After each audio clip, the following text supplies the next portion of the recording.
আগামী ধানের শীষের কাণ্ডারি জননেতা আব্দুল করিম সরকার এবং উপস্থিত আছেন আমাদের বিএনপির বিভিন্ন ইউনিটের সিনিয়র নেতৃবৃন্দ, যুবদল, ছাত্রদল, মৎস্যজীবী দল, কলেজ ছাত্রদল এবং বিভিন্ন অঙ্গ সংগঠন সহ সকলকে জানাই আমার সংগ্রামী সালাম, আসসালামু আলাইকুম।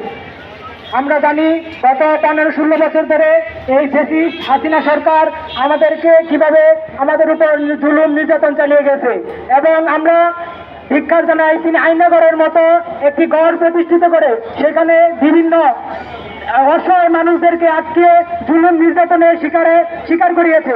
আমরা তার প্রতি তীব্র নিন্দা জানাই।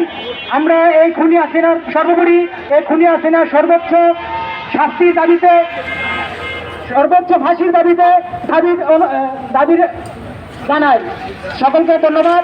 আর আমার কুশমাইল ইউনিয়ন 3 নং কুশমাইল ইউনিয়ন ছাত্রদল করিম সরকারের হাতকে বলিষ্ঠ করার জন্য সর্বোচ্চ প্রস্তুত আছে।